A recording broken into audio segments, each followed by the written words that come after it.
Good evening, welcome to a live edition of NUFC Matters with me, Steve Wraith, and Michael Chopra. How are you, mate?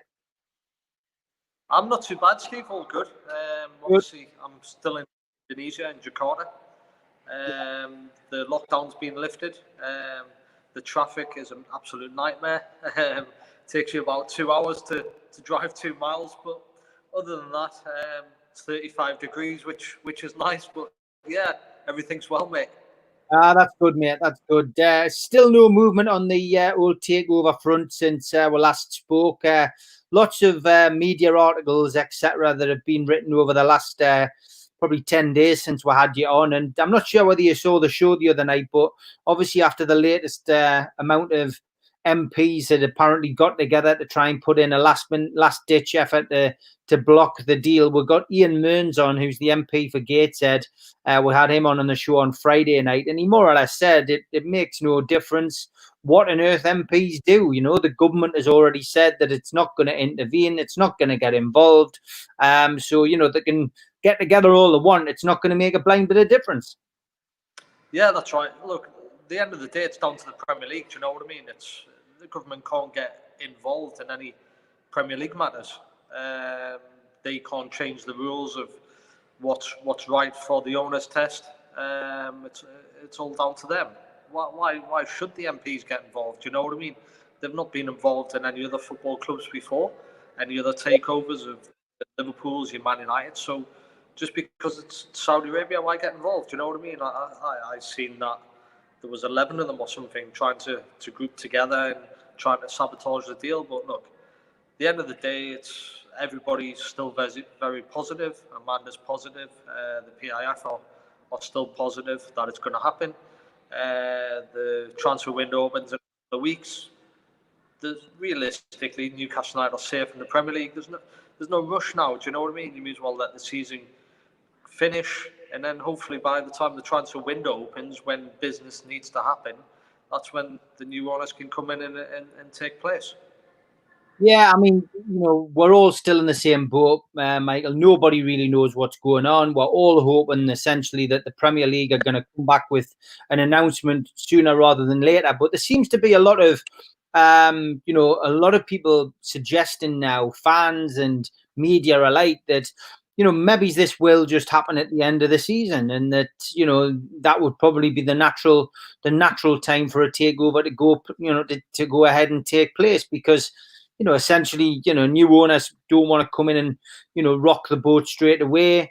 They may well be making plans away from the public eye anyway, and maybe they will come in, you know, with a bang, you know, after that Liverpool game on the 26th of July. Well, yeah, I think a lot of, especially us fans, we wanted to go ahead and go ahead ASAP, just to get that man out of the football club. But realistically, you've got to take into question as well what the Premier League have got on. Obviously, they've had to deal with the lifting of the transfer window when it's closing. They've then got to decide on when the season's going to start, when it's going to finish. Obviously, they've got the World Cup coming up as well in a few years, so they've got to get the international fixtures in place. They've got to talk to FIFA about that. Look, they've got a lot on their plate this year because of what's happened with COVID-19. So, look, if it happens at the end of the season, so be it. But I'm still fully expecting it to go ahead, like yourself and like the people that are buying the club. There's no reason why it shouldn't go ahead. It's funny that Richard Keys put a tweet out last week saying that it was going to happen on Friday, and then he quickly went back to his tweet and says, "Oh, because of what's happened in the last few days, the takeover is not going to happen." Do you know what I mean? I don't understand what that guy's playing at, but I just find some of his tweets that are funny. Do you know what I mean? You got to take the guy with a pinch of salt. But look, like we all know in the football world, there's a lot more going on behind the scenes than what's making out. Do you know what I mean? There's obviously the privacy, and then the Saudis have stopped being sports completely in Saudi Arabia. They're going to take them to court. They're going to fine them and all that sort of. So there's loads of stuff going on behind the scenes that us fans don't know what's happening. Do you know what I mean? We just got to let the all parties just get on with it. And like you say, everyone's still confident that's going to happen. so be it, and then it happens. You know what I mean? In its own time. Peter Robson's asking, he says, evening all. Evening, Peter. Is this another pre-recorded show? No, mate. As you may have gathered, I can read that now. It's not pre-recorded. So if you've got a question, get it in. Danielle Lowther, she says, evening, lads. What is going on with Jeff Stelling banging the Rafa versus Bruce drum? Yeah, I highlighted that yesterday. I'm sure you've seen it, Michael. Jeff Stelling, I mean, you know, great guy, great all-round guy. Love watching Soccer Saturday if I'm not actually at the football. Just another one to stoop to that level of, you know, comparing Rafa against Bruce again for whatever reason. It's unbelievable how many people are comparing it. Do you know what I mean? Look, at the end of the day, Steve's done a good job. He's kept Newcastle in the Premier League, which, as Newcastle fans, you want to happen. But watching his football is a bit diabolical. Do you know what I mean? None of us fans are comparing Rafa to Bruce and how many points they've got this season and stuff like that. Because at the end of the day, look how many trophies Rafa's won compared to Bruce. Do you know what I mean? That's all that needs to come out. Obviously, this season, I would say Bruce has got better players than what Rafa did. Obviously, brought St. Maximum in the team, and well, wouldn't class Joe Linton as a better player, but he got given 40 million to spend on a player. But it's crazy. I put the match on the other day, might have been against Tottenham, and pretty much straight away the commentators are comparing Bruce and Rafa, and Bruce has got more points than Rafa this part of the season and stuff like that. It's absolutely crazy. Do you know what I mean? It's what's the point in comparing two managers? Is it Bruce that's trying to get all these mates on his side to say this and try and get his name in the shop window to try and put him in charge of the job when the takeover happens? But you're hearing about it every single game now. Do you know what I mean? It'll probably happen. It'll probably the next game when they play Brighton, people will compare them and stuff like that. They've got nothing else better to talk about. I wonder whether the comparisons will continue if he loses the next two games and doesn't get to Rafa's points total from last year. I bet they don't. Nah, I don't think they will, Steve. And I think the game against Brighton will be tough as well because they've got a big injury crisis, and obviously you've got Liverpool coming to town last game of the season. You would expect Liverpool, they'll want to put on a show. So if they can't get anything against Brighton, then it kind of looks that way that it's going, that Steve hasn't got, well, he won't beat Rafa's total. Do you know what I mean? Obviously a couple of weeks ago it was looking all bright and rosy for Steve. He was high as a kite before they played Man City, and obviously he's had to take a step back, and people have probably realised that you're putting paper over cracks, and eventually them cracks do crack open. Yeah. Albert Mooney says, did you see the Ronaldo rumour this morning? Would he get in ahead of Joe Linton? I seen that this morning. It baffled me. Do you know what I mean? Obviously, if you want to bring a superstar to the club and you want to make a point and you want to sell millions of shirts worldwide, then you go and sign Ronaldo or Messi. I'm not quite sure Ronaldo would sign for Newcastle. Seems to me like he's the type of guy that likes to win things in his career. And I would say, look, how many years has he got left in the top flight? He's probably only got 1 or 2 in the Premier League. For Newcastle to win the Premier League in 1 or 2 years, I think it would be very tough. To me, Ronaldo would probably go to the MLS. But look, people are chucking all sorts out. Do you know what I mean? I'm looking at Sky Sports app and things like that. Normally, you've got transfer news about Man United, Man City, Chelsea, Liverpool, the top 4 clubs. And then Newcastle sneak in there now because obviously there's talk about a big takeover and you've got a wealthy guy coming in to buy the club. Let's talk about their transfer targets and stuff like that. You know, look, it makes you laugh at times. You know what I mean? The players that are getting mentioned. I think Benzema got mentioned as well, the Real Madrid striker. He got mentioned yesterday, I think it was. And look, when you're hearing these players, it makes you laugh because, look, they're leaving the best clubs in the world. Why would they want to leave the best clubs in the world at this moment in time when Newcastle haven't fulfilled their potential? They haven't even been bought out yet, do you know what I mean? And people are talking about it. Yeah, exactly. Liam says if the takeover doesn't happen, I think people will spend money at clubs like Gateshead and Blythe and Dunstan. Don't forget Dunstan. Yeah, I think you're right, mate. Derek Sharp says too many negative posts trying to scup with a deal. This is clearly a personal vendetta against the takeover. I can see a legal challenge if it's turned down. Yeah, I don't think Derek's far off there either. I think there would be a legal challenge because of the the amount of money, of course, that PCP have already put into the pot, Mike Ashley's pot, 17 million, and obviously all the time and resources that would have been wasted if this gets knocked back. Well, yeah, definitely. I think the deposit's non-refundable as well, isn't it? It is, yeah.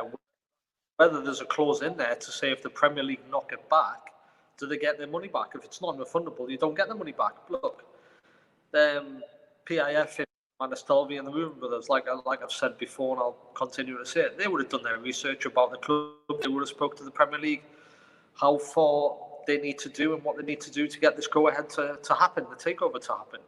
And they wouldn't be putting 18 million or 17 million into a pot and saying, there you go, there's a non-refundable deposit. If they weren't 100% sure that takeover was going to happen, even if it was 1% certain, they wouldn't. There's no way. 18 million is a lot of money to people. I don't care who you are. And to me, they're fully behind it and they know what's happening. And I believe, look, it's going to happen. Do you know what I mean? Look, if it didn't happen, it would be a big legal suit and it would cost a hell of a lot of money, and the Premier League would have to probably fork out a lot of that as well. Yeah. Jason Carter says, Steve, I think you're spot on with the post-season decision. It makes complete sense. John Justice Allen, would be ironic with all the grief the Premier League are getting if they passed it already and the new owners are still waiting until the end of the season, which would make a lot of sense now. Yeah, there's a few people have suggested that. Doug Hall says, just hope the takeover does not affect the transfer window. We can't afford to fall behind. Yeah, I mean, we haven't seen a great deal of action anyway. The transfer, we've seen a lot of links, but, the transfer window doesn't officially open now until July the 27th. Obviously, it's going to shut, I think it's around about the 5th of October. So, again, it makes complete sense. The season finishes, everything's, as it was. Newcastle finish a certain place in the league, which means that you would presume that the previous owner gets that extra million if they finish in 10th or 11th or 12th or 13th. You rule off and you move on. You know what I mean? He hands the keys over and that's it. So I think, an announcement for the Liverpool game would make a lot of sense. And Gavin Jones says that as well, announcement straight after the Liverpool game. Hopefully, as the transfer window opens the day after, we can't be left behind. Surely the Premier League won't let this drag any longer. But yeah, I mean, there is that possibility that it's already been agreed, Michael. Well, yeah, there is a possibility. And I always said that when it was Ramadan, that nothing would happen. Obviously, everything completely shuts off in all the Muslim countries, and especially Saudi Arabia with how many with the religion over there. And you've got another one coming up. Haven't we? The second Eid. What? Sorry. We've got the second Eid, haven't we? That's the other. That's yeah. Obviously, that's in their part as well. But you never know. They might be waiting to announce it and announce it big style. Do you know what I mean? They don't look. They're the PIF. They're the richest people in the world. They'll want to show people what Newcastle United will be all about. You never know what's going on behind the scenes. Whether they've been told to keep quiet. Obviously, the Saudis, and they told Mike Ashley to keep quiet about the takeover and that it had been agreed when it first came out, and he kept quiet. I think Mike wanted to public announce it about the deal and everything. Got told to keep it all quiet. So there's obviously something going on behind the scenes. But look, if it wasn't going to go ahead, I think the people in Saudi, they would say something. Do you know what I mean? They're not the type of people to hold back. In with knowing what the Arabs are like, they have a big ego, and if something doesn't go ahead, then people know about it. So to me, everything's pointing in the right direction that it is going to happen. And look, if it happens at the end of the season after the Liverpool game, then so be it. Just in time for the transfer window. But I think falling behind in the transfer window, look, people don't really make transfers when the season finishes. You look how many deals are done on deadline day. That's when pretty much most of it's done. Obviously, the clubs that have signed players now, there's only Chelsea that's really done anything. Yeah. So I think falling behind, I don't think you're going to miss out on your targets. If there is targets in place, I think the PIF and whoever they've obviously spoke to a manager and got the team already sorted in place, they're probably already speaking to players.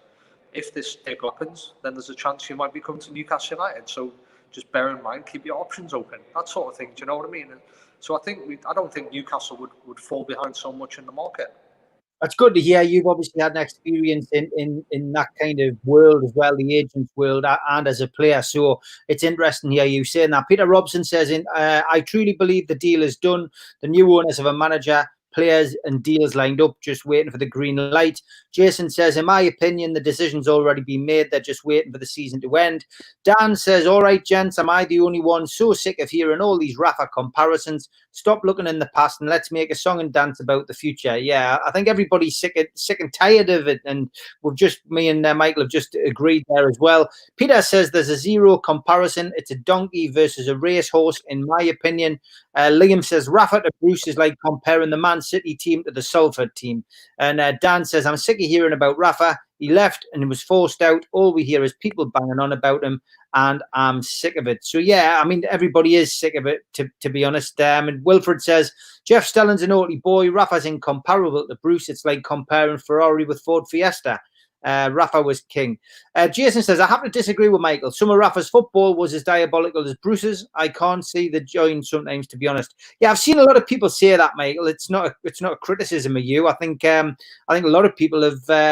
Said that. You know what I mean? And I know I'm a big Rafa fan. Obviously, I got to meet him on numerous occasions as part of his team behind the scenes. But I agree. You know, defensive football at times isn't the greatest to watch. Yeah, it's not the greatest to watch. But I think people talk about Rafa and Bruce, and people talk about the way Rafa's teams are set up.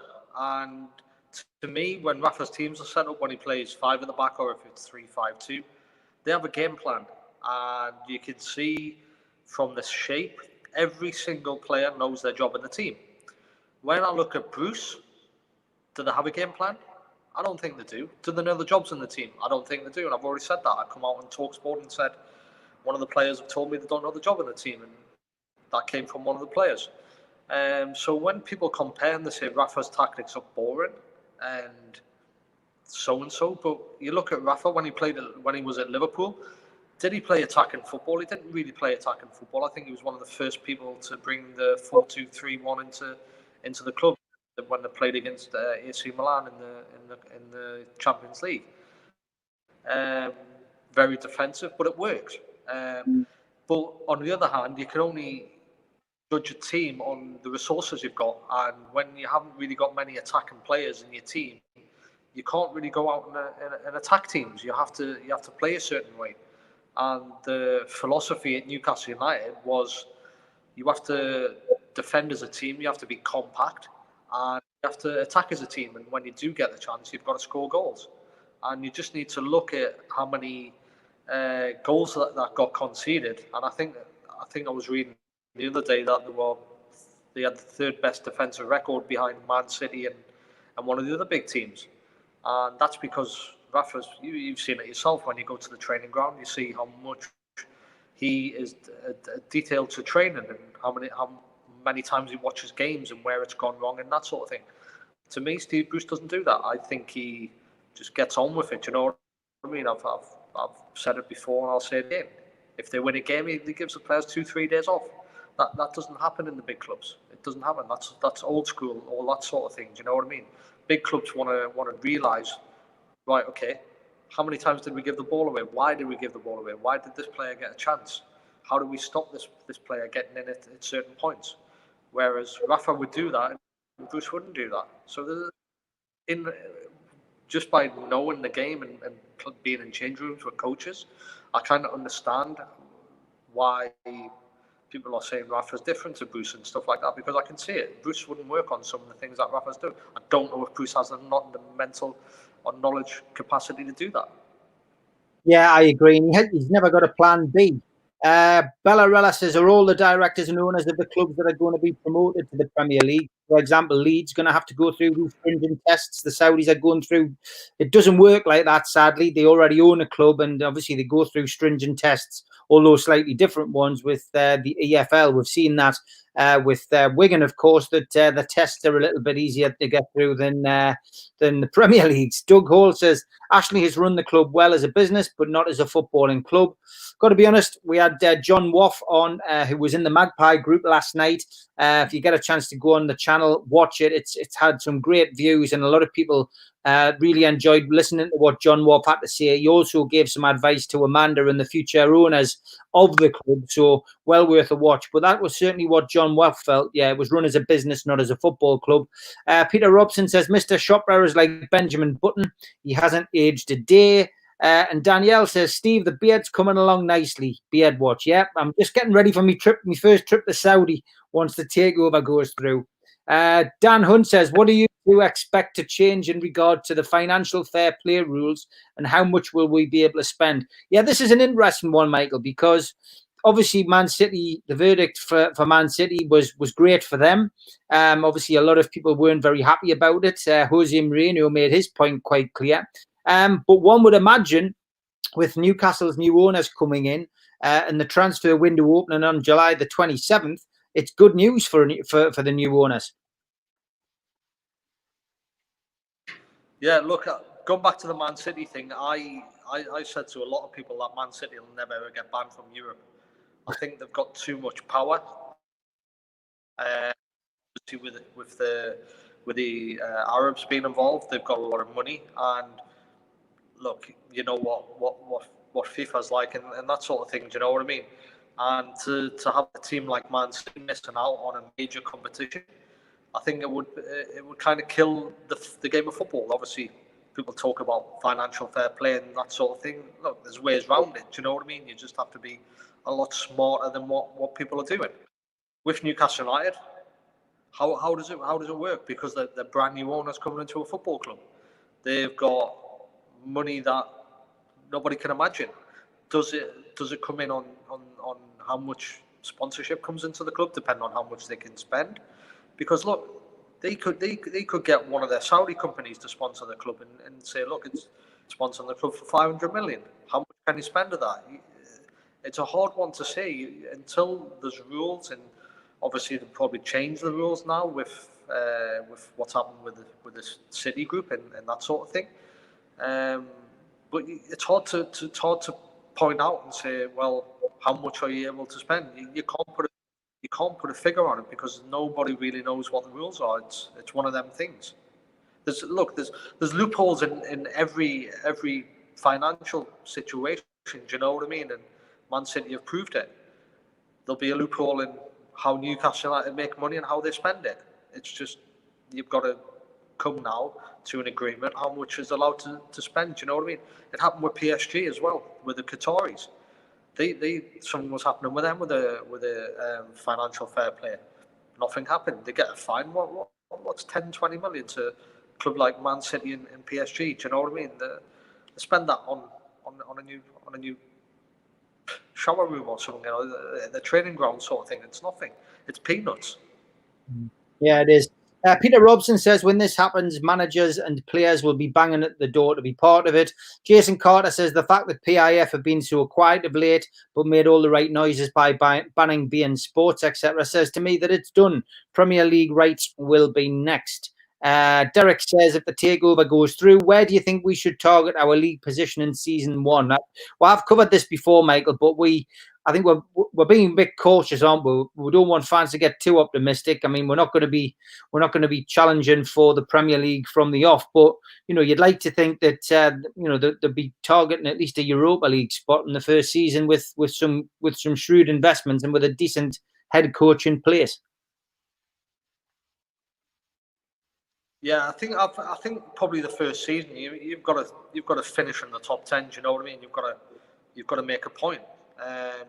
You've got to play exciting football as well. Do you know what I mean? There's no point taking over a new club and playing the football that's been played for the last couple of years. Obviously, the football that's been played this year is non-existent. So yeah, look, they'll have a plan. They'll have probably a 5-year plan.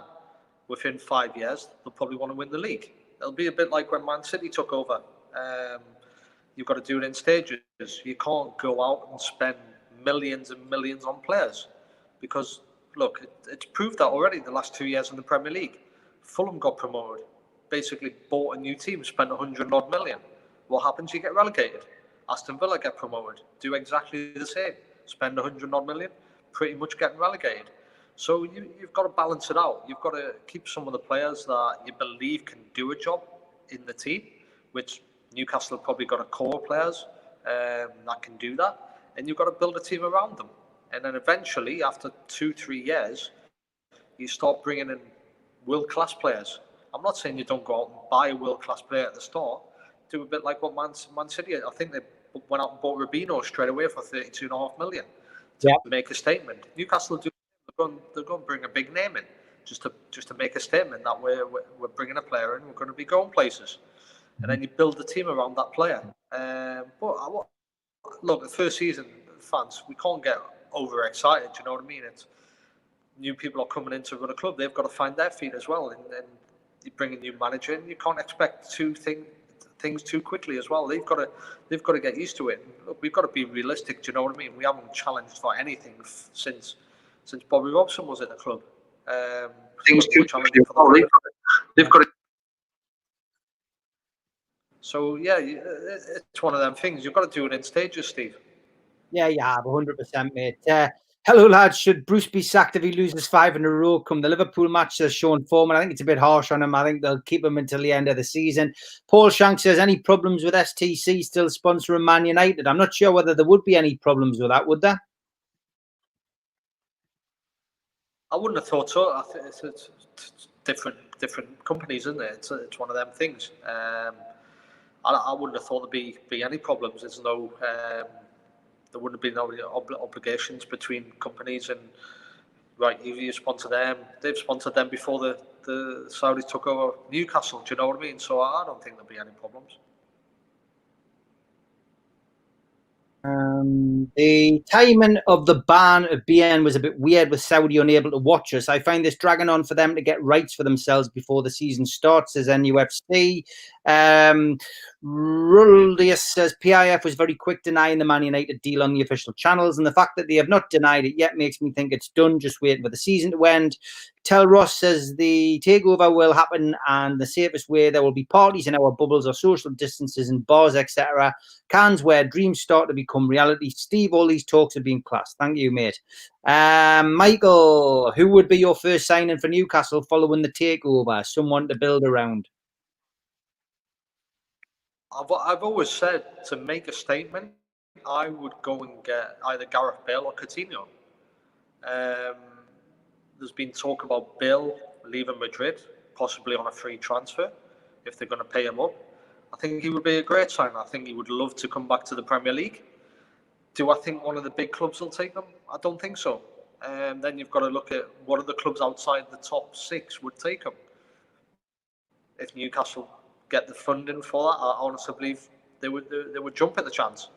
With Coutinho as well, I think he would be a great player. When he was playing for Liverpool, he was fantastic. He proved in the Premier that he's a Premier League player. He's proved it before. Do you know what I mean? And you look at them type of players, and you kind of build a team around them. You've got to look at what's available on the market. Obviously, every player has a price, but you don't want to be paying over the top for players.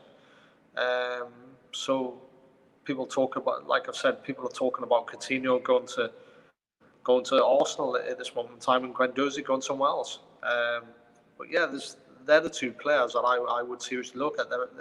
They're attacking and they're entertaining players, which is what Newcastle fans like.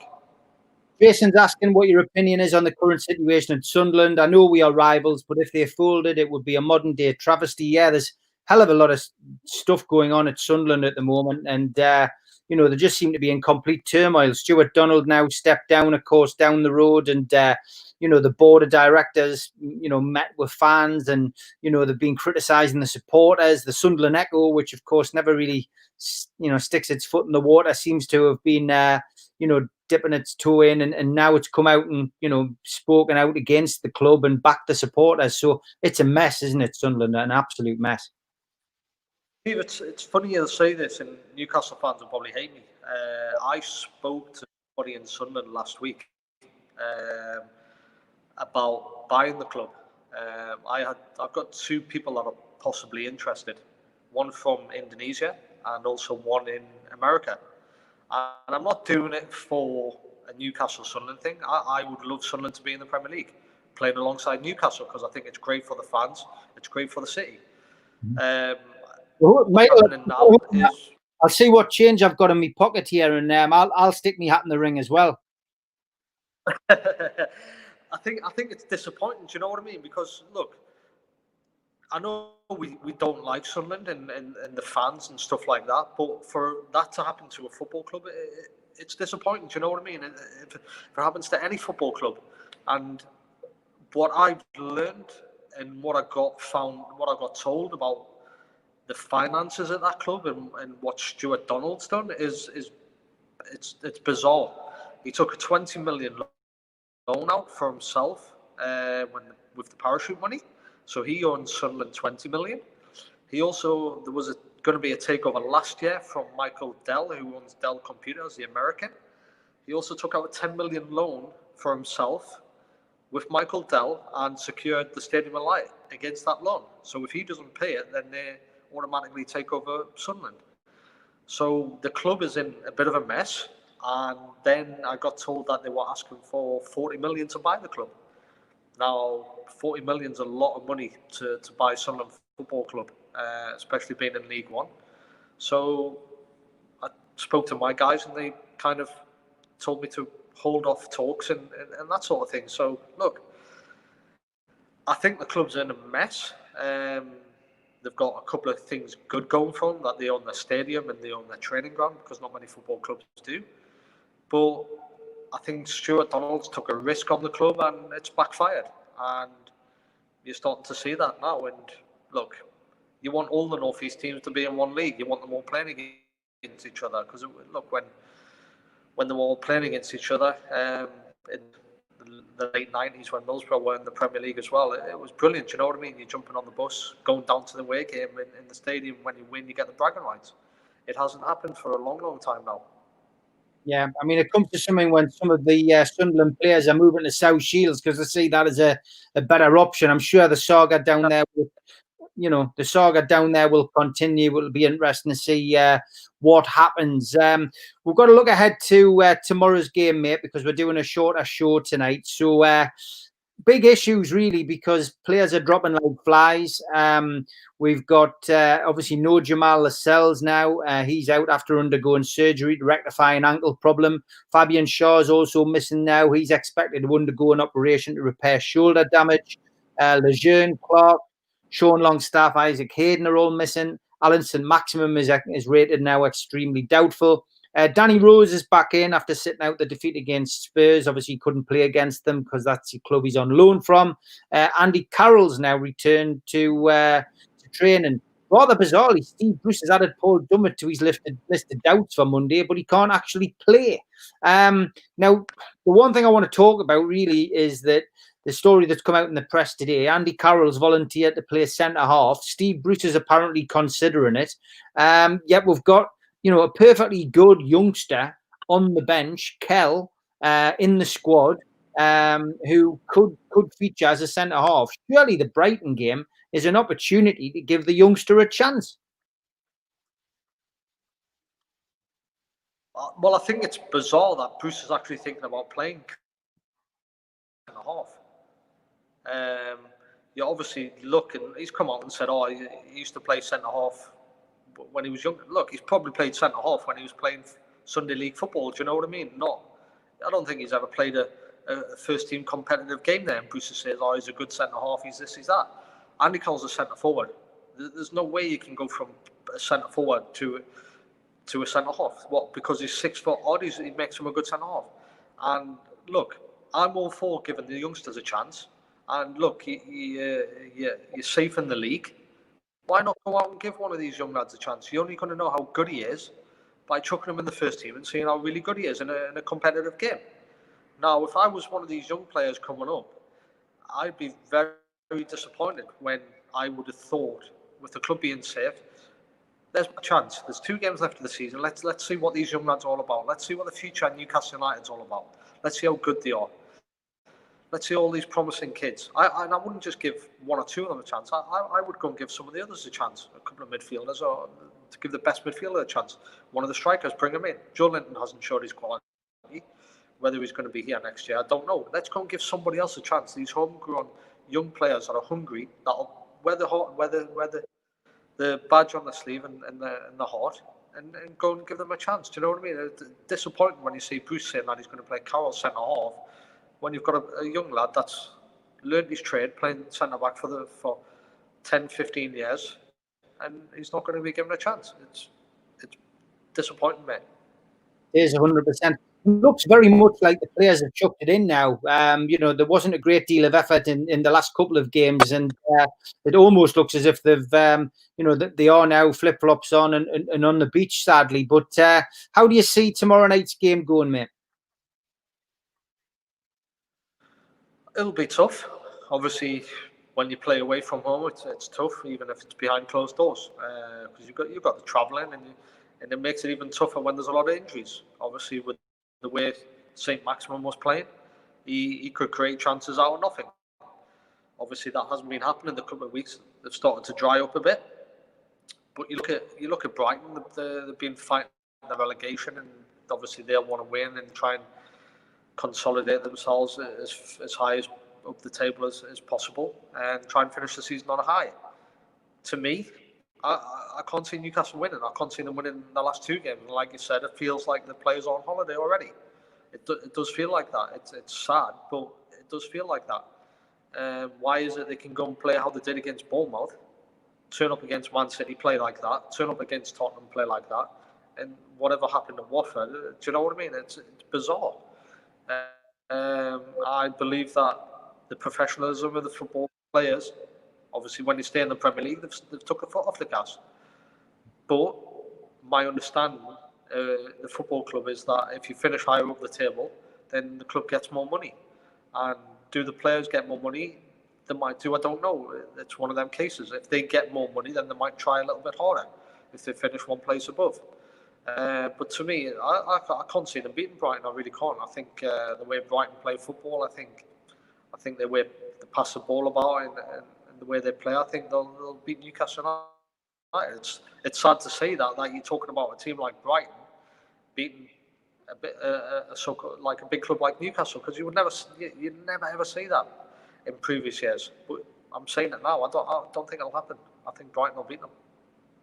Yeah, I'm going for 3-1. I'm afraid to Brighton. I think Newcastle will score, but I think 3-1. And got to agree with you. I just think the players have jacked it in. Funko Freddy says, any truth in the leaked away shirt pics that's doing the rounds, purple with a Puma logo and Arabic writing across the middle? I don't think so, mate. I don't think that the new owners would be that stupid to do that. Richard Morris, Almira needs to do more. He goes missing far too much. Yeah, I'd agree. Jason says, I'm against renaming the stadium, but Sheikh James's Park has a great ring to it. We'll leave you with a final word there, Jason. Michael, thanks for coming on, mate. We'll get you back on again, hopefully in the next week or so. But for now, Michael Chopra, thanks very much. Thanks a lot, Steve. Cheers. Thank you. Bye. Great to have everyone join us. Sorry we didn't give you a great deal of notice. We will be back tomorrow. We will have a pre-match with Supermac, which will be released tomorrow afternoon. And then we'll be doing another live tomorrow night around about 8 o'clock as soon as Newcastle versus Brighton has finished. So hopefully you can join us then. And do make sure you watch the John Waff interview. If you watch one interview over the next couple of days, watch that. Former man from the Magpie Group. He was the man who persuaded John Hall to help take over the club. It's an excellent interview, well worth a watch. So give it a watch if you can. All right, have a good night. Take care, guys. Good night.